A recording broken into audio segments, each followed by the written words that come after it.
Today we're gonna make an Italian style cheesecake with dark chocolate and mint whipped cream. The Italian style is much lighter, so it's great for summer.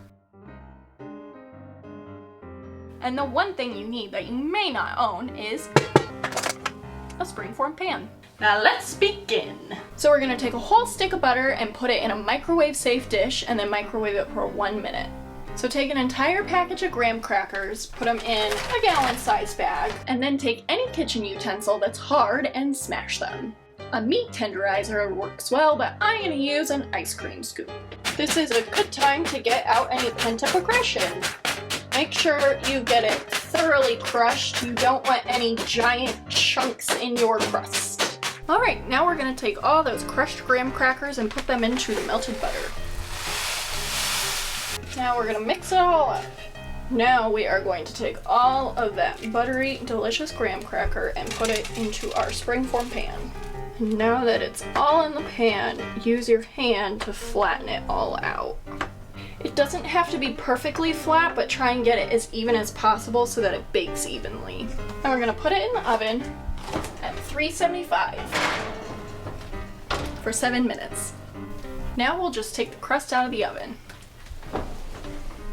While it cools, we'll start making the filling. While we start making our filling, we're gonna boil the water for our double boiler. This is how we're going to melt our chocolate. Now the concept of a double boiler is that I use my steaming basket inside a pan with a couple inches of water.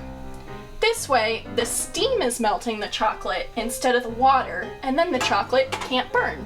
So the first ingredient we're going to put in is 2 8-ounce packages of full-fat cream cheese. Since we're already doing ricotta and Greek yogurt for our filling, you don't want to do reduced fat cream cheese. You're gonna lose the flavor.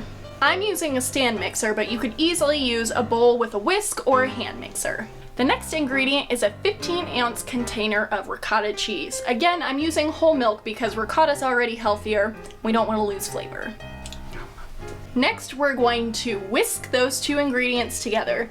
Just stir them until well combined. Now we're going to add 1.5 cups of sugar. Now for 4 eggs. 1 teaspoon of vanilla. 3 tablespoons of cornstarch. 3 tablespoons of flour. 1 stick of butter. It is softened to room temperature so that it can easily combine with everything. Add a full container of plain Greek yogurt. This one is 17.6 ounces. I have 0% fat. You can do whatever percent you want.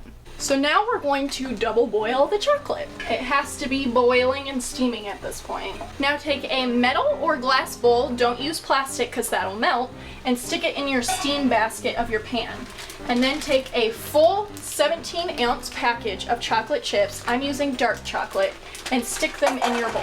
You'll whisk and then wait back and forth until the chocolate is fully liquid. Now make sure you add the chocolate relatively quickly after you've melted it, or else the liquid will turn back into a solid. Now mix again until well combined. Once it's mixed for a while, use your spatula and scrape the sides to make sure that everything on the edges gets combined as well.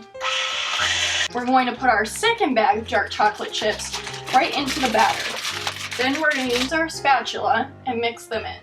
Once it has baked, you'll get nice big bites of dark chocolate in with your cheesecake. Now we're going to take this delicious filling that we just made and put it inside our springform pan that already has our crust that we baked earlier in it. Make sure there aren't any sections that are hanging off the side because they will bake and burn and stink.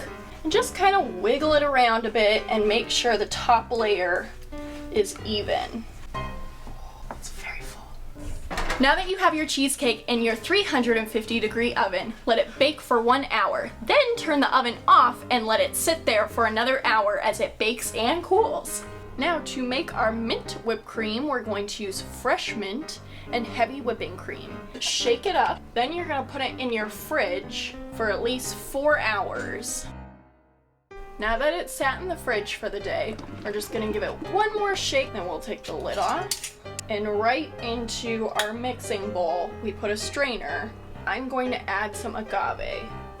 I'm doing about a tablespoon but you can do as much or as little as you want depending on how sweet you want it.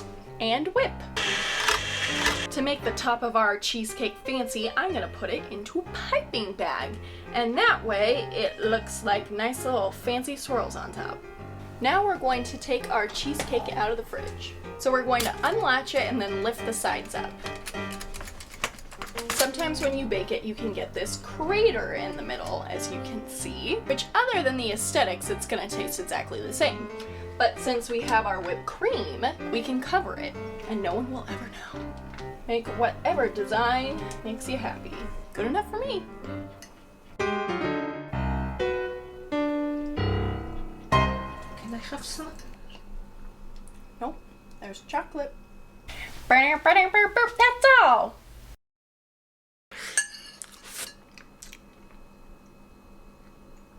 What?